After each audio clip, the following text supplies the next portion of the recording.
اعوذ باللہ من الشیطان الرجیم۔ پناہ مانگتا ہوں میں اللہ کی شیطان مردود سے۔ بسم اللہ الرحمن الرحیم۔ اللہ کے نام سے جو بڑا مہربان نہایت رحم فرمانے والا ہے۔ الذین یبخلون ویأمرون الناس بالبخل ویکتمون ما آتاهم اللہ من فضلہ وَأَعْتَدْنَا لِلْكَافِرِينَ عَذَابًا مُهِينًا۔ جو بخل کرتے ہیں اور لوگوں کو بخل سکھاتے ہیں اور اللہ نے اپنے فضل سے جو عطا فرمایا ہے اسے چھپاتے ہیں، ایسے کافروں کے لیے تو ہم نے رسوا کر عذاب تیار کر رکھا ہے۔ حاشیہ نمبر 73۔ بخل کے معنی کنجوسی کے ہیں، اور بخیل کنجوس ہوتا ہے جو جائز جگہ پر خرچ کرنے سے کتراتا ہے۔ وہ نہ تو اپنی اور اہل و عیال کی ضروریات پر اپنی حیثیت کے مطابق خرچ کرتا ہے، نہ اللہ کی راہ میں، اور نہ ہی دوسرے حقداروں پر خرچ کرتا ہے۔ اس کی خصلت ہوتی ہے کہ مال و دولت کو دوسروں سے مخفی رکھنے کی کوشش کرتا ہے، اور لباس و وضاقتہ سے خود کو تنگ دست و خستہ حال ظاہر کرتا ہے تاکہ لوگوں کی تنقید اور طعن و تشنیع کا نشانہ نہ بنے۔ بخیل مال و زر کا حریص اور خواہش نفس کا غلام ہوتا ہے۔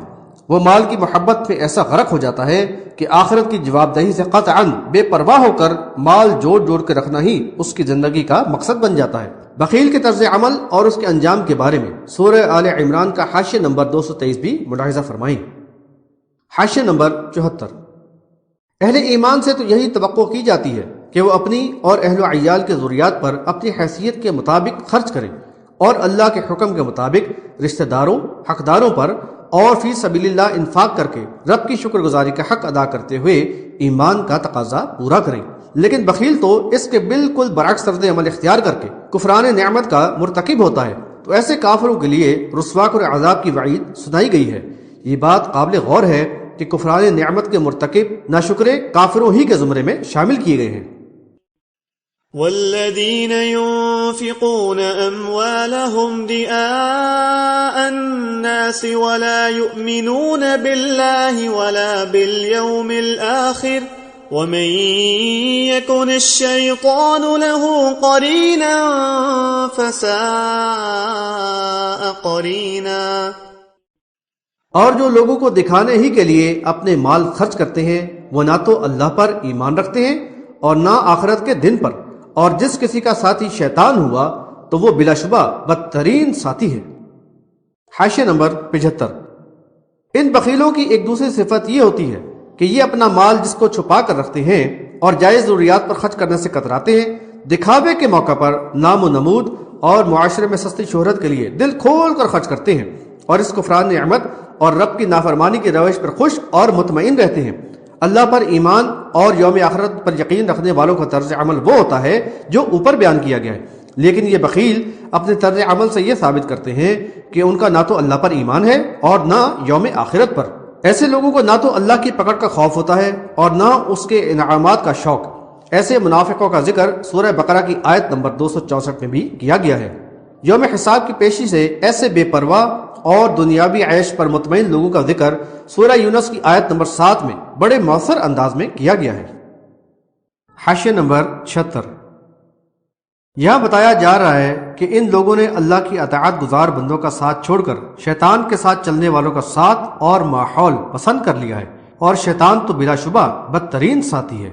یہ بات بھی یاد رکھی جائے کہ جو کوئی اللہ کی یاد سے غافل ہوتا ہے اور شیطان کی ہم نشینی اختیار کر لیتا ہے تو پھر شیطان ہر دم اس پر مسلط رہتا ہے اور اسے اللہ کی اطاعت سے روکتا اور نافرمانی پر اکساتا رہتا ہے۔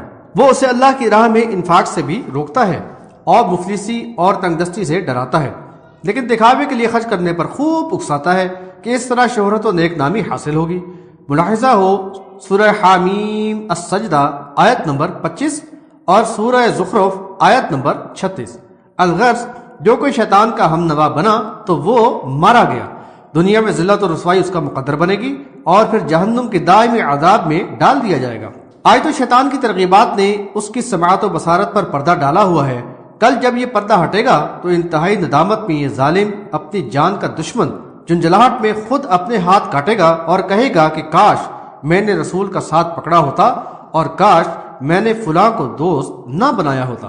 بحوالہ سورۃ الفرقان آیت نمبر 27 اور 28۔ دوسری جگہ فرمایا کہ اس وقت یہ کہے گا کاش میرے اور تیرے درمیان مشرق و مغرب کا بعد ہوتا، تو بہت ہی برا ساتھی نکلا۔ بحوالہ سورۃ الزخرف آیت نمبر 38۔ وماذا عليهم لو آمنوا بالله واليوم الآخر وأنفقوا مما رزقهم الله وكان الله بهم عليما۔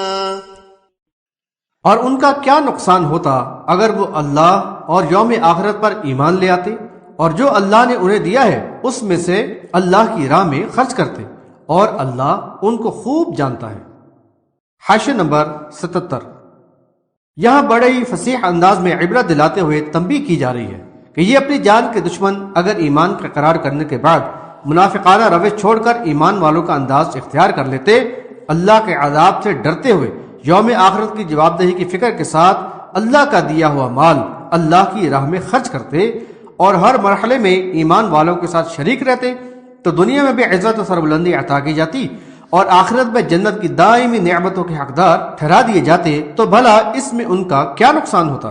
یہ بات قابل غور ہے کہ جو کوئی ایمان کا اقرار کرنے کے بعد بھی اس کے تقاضے پورے نہ کرے تو اس کو کفار میں ہی شمار کیا گیا ہے، جیسا کہ آیت نمبر 37 میں کہا گیا تھا۔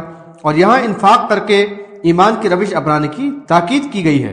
یہ بات یاد رہے اس وقت حق و باطل کی کشمکش قتال کے مرحلہ سے گزر رہی تھی، لہذا جنت کے آرزومند مجاہدوں کو جان کی قربانی دینے کے ساتھ ساتھ اللہ کی راہ میں مال بھی بے دریغ خرچ کرنے کی تاکید کی جا رہی ہے۔ اور یہاں منافقوں کی روش کا تذکرہ کر کے مومنوں کو یہ سبق دیا گیا ہے کہ وہ ایسے طرز عمل سے بچے رہیں۔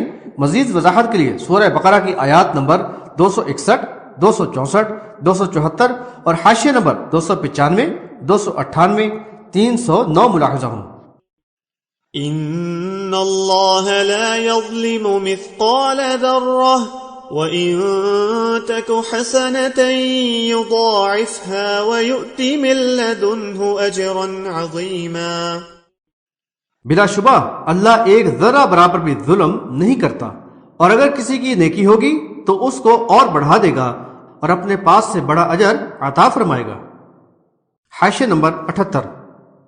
اللہ تعالیٰ عادل حقیقی ہے، اس سے تو ذرہ برابر بھی ظلم و زیادتی یا ناانصافی کا تصور ممکن نہیں۔ وہ تو بہت ہی زیادہ عفو درگزر کرنے والا ہے اور معاف کرنے والے بندوں سے بھی محبت کرتا ہے۔ ایمان والے بندوں کے مخلصانہ عمل کا قدرداں ہے اور ان کے اعمال کا اجر خوب بڑھا چڑھا کر دیتا ہے، اور جتنا اس کا حق ہے بندہ کو اس کے ایمان و اخلاص کے لحاظ سے اپنے پاس سے اور زیادہ عطا فرماتا ہے۔ بحوالہ سورہ فاطر آیت نمبر 30۔ لہذا اس کے مخلص اہل ایمان بندے اس کی رحمت و مغفرت کی بہت زیادہ توقعات رکھتے ہیں۔ فَكَيْفَ إِذَا جِئْنَا مِن كُلِّ أُمَّةٍ بِشَهِيدٍ وَجِئْنَا بِكَ عَلَى هَؤُلَاءِ شَهِيدًا۔ پھر اس دن ان کا کیا حال ہوگا جب ہم ہر امت میں سے ایک گواہ لائیں گے اور تمہیں بھی ان لوگوں پر گواہ بنائیں گے۔ حاشیہ نمبر 79۔ یوم حساب یوم شہادت ہے، اس دن کی سنگینی اور ہولناکی کا احساس دلایا جا رہا ہے۔ بتایا گیا کہ یہ منکرین حق اس جواب دہی کے مرحلے سے یکسر غافل ہیں، جبکہ ہر امت سے ایک گواہ لایا جائے گا، یعنی اس امت کا نبی جو اپنی امت پر گواہی دے گا کہ اس نے اللہ تعالیٰ کا پیغام اپنی امت کو پہنچا دیا تھا۔ امتی اس کو جھٹلانے کی کوشش کریں گے اور اللہ کے آخری رسول صلی اللہ علیہ وسلم اللہ تعالیٰ کی بارگاہ میں اپنی امت پر گواہی دیں گے۔ مزید تفصیل کے لیے سورہ بقرہ کا حاشیہ نمبر 143 ملاحظہ ہو۔ اس شہادت حق کی اہمیت کا اندازہ بخاری کی اس روایت سے ہو سکتا ہے۔ عبداللہ بن مسعود رضی اللہ عنہ بیان کرتے ہیں کہ ایک مرتبہ رسول اللہ صلی اللہ علیہ وسلم نے فرمایا کہ مجھے قرآن سناؤ۔ میں نے عرض کیا کہ میں آپ کو قرآن سناؤں، اور یہ تو آپ صلی اللہ علیہ وسلم پر نازل ہوا ہے۔ آپ صلی اللہ علیہ وسلم نے فرمایا ہاں، مجھے دوسروں سے سننا اچھا معلوم ہوتا ہے۔ بیان کرتے ہیں کہ پھر میں نے سورہ نساء تلاوت کی، یہاں تک کہ جب میں اس آیت پر پہنچا فَكَيْفَ إِذَا جِئْنَا مِنْ كُلِّ أُمَّةٍ بِشَهِيدٍ، تو آپ صلی اللہ علیہ وسلم نے فرمایا کہ بس کرو، تو اس وقت آپ کی آنکھیں اشک بار تھیں۔ بحوالہ بخاری کتاب التفسیر۔ نبی صلی اللہ علیہ وسلم پر جو رقت طاری ہوئی، یہ شہادت حق کی ذمہ داری کے شدت احساس کی وجہ سے تھی۔